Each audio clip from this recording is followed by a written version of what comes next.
اللہ تعالیٰ نے مرد کو عورت پر نگران مقرر کیا ہے۔ عورت اگر سرکشی اختیار کرے تو قرآن مجید نے کہا ہے بھئی پہلا کام جو تم نے کرنا ہے وہ یہ ہے کہ تم اس کو نصیحت کرو کہ وہ اس غلطی سے اپنے آپ کو راہ راست پر لے آئے۔ اگر اس کے باوجود وہ نہ مانے تو قرآن مجید کہتا ہے فَاعِظُوهُنَّ وَاهْجُرُوهُنَّ فِي الْمَضَاجِعِ، نصیحت کر دی، فائدہ نہیں دیا، وَاهْجُرُوهُنَّ فِي الْمَضَاجِعِ، اب ان کو اپنے بستروں سے الگ کر دو۔ یہ بھی عورت کے لیے ایک تنبیہ ہے۔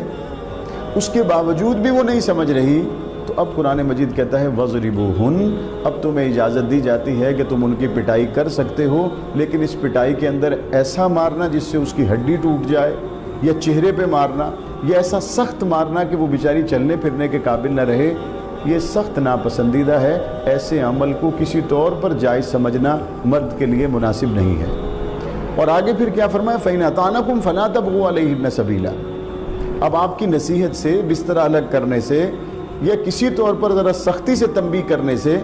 اگر وہ سیدھا راستہ چلنا شروع کر دے تو پھر بلا وجہ اس کے اندر ایسی بات تلاش مت کرو کہ روزانہ شکار ڈال کے رکھو۔ بس سیدھی چل پڑی ہے تو پھر اس کو اللہ کے حوالے کر